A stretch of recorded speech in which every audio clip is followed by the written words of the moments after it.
ಇಡೀ ರಾಷ್ಟ್ರಾದ್ಯಂತ ಸುದ್ದಿಯಾಗಿದ್ದಂಥ ವಿಚಾರ ಇದು. ಬೆಳಗಾವಿ ತಾಲೂಕಿನಲ್ಲಿ ಒಂಟುಮುರಿ ಅನ್ನುವಂಥ ಗ್ರಾಮ. ಆ ಗ್ರಾಮದಲ್ಲಿ 2023ರಲ್ಲಿ ಮಹಿಳೆಯೊಬ್ಬಳನ್ನ ವಿವಸ್ತ್ರಗೊಳಿಸಿದ್ರು. ಸೀರೆ ಬಿಚ್ಚಿ ಹೊಡೆದಿದ್ರು, ಕಂಬಕ್ಕೆ ಕಟ್ಟಿ. ಬಹಳ ದೊಡ್ಡ ಮಟ್ಟದ ಆಕ್ರೋಶ. ಈಗ ಅವ್ರಿಗೆ ಶಿಕ್ಷೆ ಪ್ರಮಾಣ ಪ್ರಕಟ ಆಗಿದೆ. 5 ವರ್ಷಗಳ ಕಾಲ ಜೈಲು, 12 ಜನ ಆರೋಪಿಗಳು. ಒಳ್ಳೆ ನಿರ್ಧಾರ ಇದು, ಐತಿಹಾಸಿಕವಾದಂಥ ತೀರ್ಮಾನ ಇದು. HS ಮಂಜುನಾಥ್ ಅವರು ಶಿಕ್ಷೆ ಪ್ರಮಾಣವನ್ನು ಪ್ರಕಟ ಮಾಡಿದ್ದಾರೆ. ನೋಡಿ, ನಮ್ಮ ನ್ಯಾಯಾಲಯದ ಮೇಲೆ ಗೌರವ ಹೆಚ್ಚಾಗುತ್ತಾ ಇದೆ, ಕಾನೂನು ಮೇಲೆ ನಂಬಿಕೆ ಬರ್ತಾ ಇದೆ ರೀ. ಆಗಬೇಕಿಂತಹ ತೀರ್ಪುಗಳು. ಸರ್ಕಾರಿ ಅಭಿಯೋಜಕರು ನೋಡಿ, ಸರ್ಕಾರನೇ ಲಾಯರ್ನ ನೇಮಕ ಮಾಡಿತ್ತಲ್ಲ, ಬಹಳ ಬಲವಾಗಿ ವಾದವನ್ನು ಮಂಡಿಸಿದ್ರು. ಮತ್ತು ಇವ್ರು ಮಾಡಿರುವಂಥ ಗನಂಧಾರಿ ಕೆಲಸ ಅಲ್ಲಿ ಪ್ರೂವ್ ಆಗಿದೆ, ಸಾಕ್ಷ್ಯಾಧಾರಗಳು ಕೂಡ ಇದ್ದಾವೆ.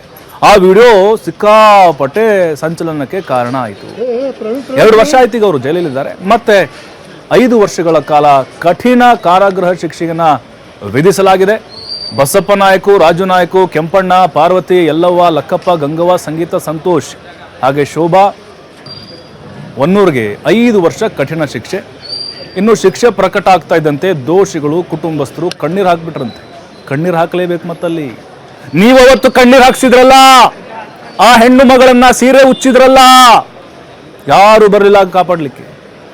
ಅವನ ಮಗ ಅಂದ್ರೆ ಇವ್ರ ಮನೆ ಮಗಳನ್ನ ಆ ಹೆಣ್ಣು ಮಗಳ ಮಗ ಉಡಿಸ್ಕೊಂಡು ಹೋದ ಅನ್ನುವಂಥ ಕಾರಣಕ್ಕೆ ಆಕೆಯನ್ನ ಧರ ಧರ ಧರ ಅಂತ ಎಳೆದು ಬೀದಿಗೆ ತಂದು ಕಂಬಕ್ಕೆ ಕಟ್ಟಿ ಹಾಕಿ ಅಶ್ಲೀಲವಾಗಿ ಬೈದು ಅಸಭ್ಯವಾಗಿ ವರ್ತಿಸಿ ಹೆಂಗ ನಡ್ಕೊಂಡ್ರು ಅವತ್ತು ಅಲ್ವಾ. ಕರ್ಮ ಬಿಟ್ಟರು ಕಾನೂನು ಬಿಡಲ್ಲ. ಈ ಘಟನೆ ಸಾಕ್ಷಿ.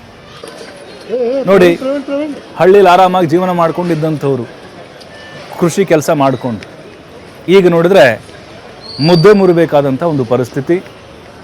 ಒಂಟುಮುರಿಯಲ್ಲಿ ಅಮಾನವೀಯ ಘಟನೆ ನಡೆದಿತ್ತು 2023ಕ್ಕೆ. ಅಂದರೆ ತಲೆ ತಗ್ಗಿಸುವಂಥ ಘಟನೆ ಆಗಿತ್ತಿದು. ಅವ್ರ ಮಗಳು ಓಡ್ ಹೋದ್ಲು ಈ ಹುಡುಗನ ಜೊತೆ ಅನ್ನೋದು ಕಾರಣಕ್ಕೆ ಅವರ ತಾಯಿಗೆ ತಂದೆಗೆ ಯಾಕ್ರಿ ಶಿಕ್ಷೆ ಕೊಟ್ರಿ? ಕಾನೂನಾತ್ಮಕವಾಗಿ ಬಗೆಹರಿಸ್ಕೊಳ್ಬೋದಾಗಿತ್ತು. ಒಂದು ರೀತಿ ಪಾಳೆಗಾರ ರೀತಿ ನಡ್ಕೊಂಡಿದ್ರು ಇವರು. ಕೆಲವು ಗ್ರಾಮಗಳಲ್ಲಿ ಈಗಲೂ ಕೂಡ ಇದೆ ಈ ಥರದ ಘಟನೆಗಳಾದಾಗ, ಅಥವಾ ಮರ್ಯಾದೆ ಹತ್ಯೆ ಅಂತ ನಾವೇನು ಹೇಳ್ತೀವಿ, ನಡೀತಾನೆ ಇರುತ್ತೆ. ಆದರೆ ಈ ಥರದ ತೀರ್ಪುಗಳು ಬಂದಾಗ ಆ ಘಟನೆಗಳು ಮರುಕಳಿಸೋದಿಲ್ಲ, ಭಯ ಶುರುವಾಗ್ಬಿಡುತ್ತೆ. ಇವ್ರಿಗೆ ಧಿಮಾಕು, ಅಹಂಕಾರ, ದುಡ್ಡಿದೆ, ದರ್ಪ ಇದೆ, ನಮಗೆ ಇನ್ಫ್ಲೂಯೆನ್ಸ್ ಇದೆ ಅಂಥೇಳಿ ನೋಡಿ ಯಾವುದು ನಡೆದಿಲ್ಲ ಆಟ. ದಂಡ ಕೂಡ ಹಾಕಿದ್ದಾರೆ ಅವರು. ಒಬ್ಬ ಅಪ್ರಾಪ್ತ ಇದ್ದಾನೆ, ಬಾಲಾಪರಾಧಿ. ಅವನನ್ನು ಬಿಟ್ಟರೆ ಉಳಿದ 12 ಜನರಿಗೂ ಕೂಡ 5 ವರ್ಷಗಳ ಕಠಿಣ ಕಾರಾಗೃಹ ಶಿಕ್ಷೆಯನ್ನು ವಿಧಿಸಲಾಗಿದೆ. ಹೆಣ್ಣು ಮಕ್ಕಳಿಗೆ ರಕ್ಷಣೆಯನ್ನು ಒದಗಿಸುವಂತಹ ತೀರ್ಪಾಗಿದೆ ಇದು. ಎಲ್ಲರೂ ಕೂಡ ಇದನ್ನು ಸ್ವಾಗತ ಮಾಡ್ತಾ ಇದ್ದಾರೆ. ಮತ್ತಷ್ಟು ಮಾಹಿತಿ ನಮ್ಮ ಪ್ರತಿನಿಧಿ ಶ್ರೀಧರ್ ನೀಡ್ತಾರೆ. ಶ್ರೀಧರ್, ನಿಜಕ್ಕೂ ಐತಿಹಾಸಿಕ ತೀರ್ಪು ಅಂತ ನಮ್ಮ ಭಾವನೆ. ಹೆಣ್ಣು ಮಕ್ಕಳ ರಕ್ಷಣೆ ವಿಚಾರದಲ್ಲಿ ಒಂದು ರೀತಿ ಸಂದೇಶ ಹೋದಂಗೆ ಆಗ್ತಾ ಇದೆ. ಯಾಕಂದರೆ ನ್ಯಾಯ ಸಿಗಲಿಲ್ಲ ಅಂತ ಹೇಳಿದ್ರೆ ಇಂಥ ಘಟನೆಗಳು ಖಂಡಿತವಾಗಲೂ ಮರುಕಳಿಸ್ತಾ ಇತ್ತು. ಈ ತೀರ್ಪನ್ನು ಸಮಾಜ ಹೇಗೆ ನೋಡ್ತಾ ಇದೆ ಅನ್ನೋದು.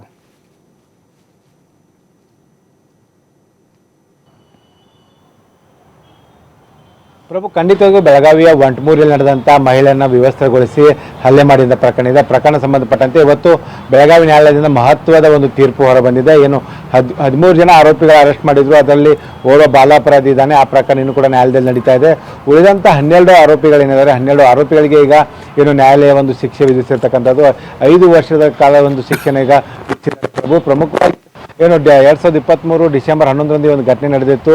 ಆ ಘಟನೆ ನಡೆದ ಬಳಿಕ ಒಂದು ಕಾಕ್ತಿ ಪೊಲೀಸ್ ಠಾಣೆ ಕೂಡ ದೂರು ದಾಖಲಾಗಿತ್ತು. CID ಒಂದು ತನಿಖೆ ನಡೆಸಿ ಏನು ಪ್ರಮುಖವಾಗಿ ಒಂದು ಚಾರ್ಜ್ ಶೀಟನ್ನು ಸಲ್ಲಿಕೆ ಮಾಡಿದರು. ಈ ಒಂದು ಘಟನೆ ನಡೆದು 2 ವರ್ಷದ ಅವಧಿಯಲ್ಲಿ ಏನು ಪೊಲೀಸರು ತನಿಖೆ ನಡೆಸಿ, CID ತನಿಖೆ ನಡೆಸಿ ಆ ಚಾರ್ಜ್ ಶೀಟ್ ಸಲ್ಲಿಕೆ ಆದ ಬಳಿಕ ಏನಂದರೆ ತ್ವರಿತವಾಗಿ ನ್ಯಾಯಾಲಯದಲ್ಲಿ ಒಂದು ಸಾಕ್ಷಿಗಳಾಗಿರ್ಬೋದು, ಜೊತೆಗೆ ಎವಿಡೆನ್ಸ್ಗಳ ಒಂದು ವಿಚಾರಣೆ ನಡೆದಿದೆ. ಆ ವಿಚಾರಣೆ ಆದ ಬಳಿಕ ಈಗ ಪ್ರಮುಖವಾದಂಥ ಒಂದು ಆದೇಶವನ್ನು ಈಗ ಕೊಟ್ಟಿರ್ತಕ್ಕಂಥ ಬೆಳಗಾವಿಯ ಹೆಚ್ಚುವರಿ 10ನೇ ಜಿಲ್ಲಾ ಮತ್ತು ಸತ್ರ ನ್ಯಾಯಾಲಯದಿಂದ ಒಂದು ಆದೇಶ ಬಂದಿರತಕ್ಕಂಥದ್ದು. ನ್ಯಾಯಾಧೀಶರಾದಂಥ ಮಂಜುನಾಥ್ ಅವರಿಗೆ ಒಂದು ಮಹತ್ವವಾದಂಥ ಒಂದು ತೀರ್ಪನ್ನು ಪ್ರಕಟ ಮಾಡಿದ್ದಾರೆ ಅಂತ ಹೇಳ್ಬೋದು. ಇಲ್ಲಿ ಒಂದು ಅಂಶವನ್ನು ಗಮನಿಸಬೇಕು ಪ್ರಭು, 12 ಜನ ಆರೋಪಿಗಳಿಗೆ ಏನು ಅವ್ರ ಮೇಲೆ ಇದ್ದಂಥ ಅನೇಕ ಸೆಕ್ಷನ್ಗಳಲ್ಲಿ ಏನು ಗುನ್ನೆಗಳು ದಾಖಲಾಗಿದ್ವು, ಅದರಲ್ಲಿ ಏನು 450 ಸೆಕ್ಷನ್ ಆಗಿರ್ಬೋದು, ಜೊತೆಗೆ 354B ಆಗಿರ್ಬೋದು, ಜೊತೆಗೆ 326 ಸೆಕ್ಷನ್ ಆಗಿರ್ಬೋದು. ಅಂದರೆ 450 ಏನಿದೆ ಅಕ್ರಮವಾಗಿ ಒಂದು ಮಹಿಳೆಯ ಮನೆಗೆ ನುಗ್ಗಿ ಆ ಒಂದು ಗಲಾಟೆ ಮಾಡಿರ್ತಕ್ಕಂಥ ಹಿನ್ನೆಲೆಯಲ್ಲಿ 5 ವರ್ಷ ಶಿಕ್ಷೆ ಆಗಿದೆ.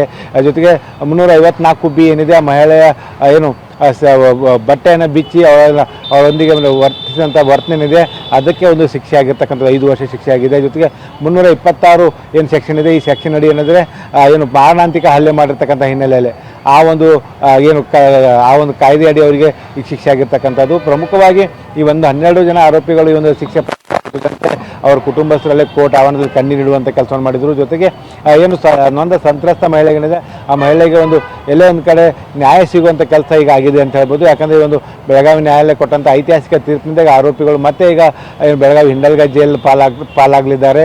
ಜೊತೆಗೆ ಏನಂದರೆ ಈ ಒಂದು ಪ್ರಕರಣ ಸಂಬಂಧಪಟ್ಟಂತೆ ಈ ಒಂದು ದೋಷಿಯಾಗಿರ್ತಕ್ಕಂಥ ಆರೋಪಿಗಳು ಕೂಡ ಏನು ಉಚ್ಚ ನ್ಯಾಯಾಲಯಕ್ಕೂ ಕೂಡ ಹೋಗೋದಕ್ಕೆ ಒಂದು ಅವಕಾಶ ಇರತಕ್ಕಂಥದ್ದು. ಉಚ್ಚ ನ್ಯಾಯಾಲಯ ಕೂಡ ಹೋಗಿ ತಮ್ಮ ಮೇಲ್ಮನವಿಯನ್ನು ಸಲ್ಲಿಸಬಹುದು. ಆದರೆ ಈ ಸದ್ಯಕ್ಕೆ ಮಾತ್ರ ಏನು ಈ ಪ್ರಕರಣದಲ್ಲಿ ತ್ವರಿತವಾಗಿ ಒಂದು ವಿಚಾರಣೆ ನಡೆಸಿ ಆರೋಪಿಗಳಿಗೆ ಶಿಕ್ಷೆ ಕೊಡುವಲ್ಲಿ ಈಗ ಏನು ನ್ಯಾಯಾಲಯ ಈಗ ಪ್ರಮುಖವಾದಂಥ ಪಾತ್ರ ನಿರ್ವಹಿಸಿದೆ. ಜೊತೆಗೆ ಸಾಕ್ಷಿ ಆಧಾರಗಳನ್ನು ಗಮನದಲ್ಲಿಟ್ಟುಕೊಂಡು ಈ 12 ಜನ ಆರೋಪಿಗಳು ದೋಷಿ ಅನ್ನೋದು ಕೂಡ ಸಾಬೀತಾಗಿದೆ. ಅದರಂತೆ ಅವರಿಗೆ ಏನು 5 ವರ್ಷ ಶಿಕ್ಷೆ ಆಗಿರ್ತಕ್ಕಂಥದ್ದು. ಪ್ರಭು, ಅಂದ್ರೆ ಶ್ರೀಧರ್, ಈ ಒಂದು ತೀರ್ಪಿನಿಂದಾಗಿ ಒಂದು ರೀತಿ ಈ ಭಯ ಶುರುವಾಗಿದೆ ಅಂತ. ಯಾಕಂದ್ರೆ ಈಗಲೂ ಕೂಡ ಗ್ರಾಮೀಣ ಭಾಗಗಳಲ್ಲಿ ಪಾಳೆಗಾರಿಕೆ ಅನ್ನೋದು ನಡೀತಾ ಇದೆ.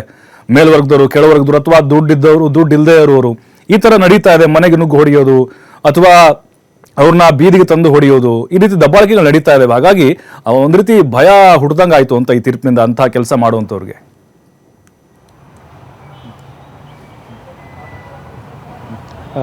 ಖಂಡಿತವಾಗಿಯೂ ಪ್ರಭು, ಇತ್ತೀಚಿನ ದಿನಗಳಲ್ಲಿ ಬೆಳಗಾವಿಯ ಏನು ನ್ಯಾಯಾಲಯಗಳಿಂದ ಬೆಳಗಾವಿ ಜಿಲ್ಲಾ ನ್ಯಾಯಾಲಯ ಆಗಿರ್ಬೋದು, ಆ ತಾಲೂಕು ನ್ಯಾಯಾಲಯಗಳಾಗಿರ್ಬೋದು, ಬಹಳಷ್ಟು ಪ್ರಮುಖ ಪ್ರಕರಣಗಳನ್ನು ಭಾಳ ಗಂಭೀರವಾಗಿ ತೆಗೆದುಕೊಂಡು ಒಂದು ತ್ವರಿತವಾಗಿ ವಿಚಾರಣೆ ನಡೆಸಿ ಶಿಕ್ಷೆ ಕೊಡುವಂಥ ಕೆಲಸವನ್ನು ಮಾಡ್ತಾ ಇದ್ದಾರೆ.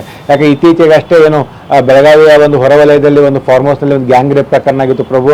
ಆ ಪ್ರಕರಣದಲ್ಲಿ ಕೂಡ ಒಂದು 2 ಆರೋಪಿಗಳ ಜೀವಾವಧಿ ಶಿಕ್ಷೆ ಕೊಡುವಂಥ ಕೆಲಸವನ್ನು ಕೂಡ ಬೆಳಗಾವಿ ನ್ಯಾಯಾಲಯ ಮಾಡಿರ್ತಕ್ಕಂಥದ್ದು. ಜೊತೆಗೆ ಆ ಒಂದು ಏನು ಅಪ್ರಾಪ್ತರಿಗೆ ಅಲ್ಲಿ ರೂಮ್ ಕೊಟ್ಟಂಥ ಕಾರಣಕ್ಕಾಗಿ ಆ ಒಂದು ಹೋಟೆಲ್ನ ಮ್ಯಾನೇಜರ್ ಆಗಿರ್ಬೋದು ಮತ್ತು ಮಾಲೀಕನ ಮೇಲೂ ಕೂಡ ಒಂದು ಫಾರ್ಮ್ ಹೌಸ್ನ ಮಾಲೀಕನಿಗೂ ಕೂಡ ಒಂದು 20 ವರ್ಷ ಶಿಕ್ಷೆ ವಿಧಿಸುವಂಥ ಕೆಲಸ ಮಾಡಿದ್ದಾರೆ.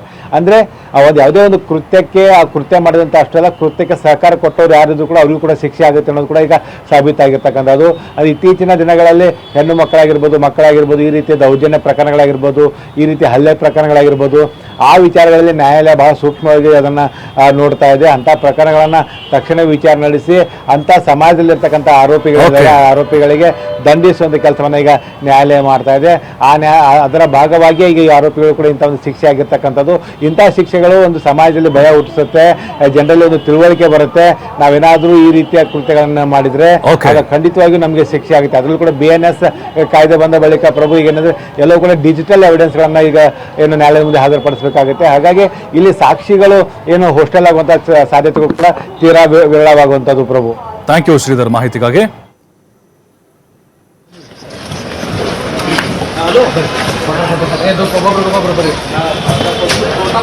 ಅಶೋಕ್ ಏನು ಅಶೋಕ್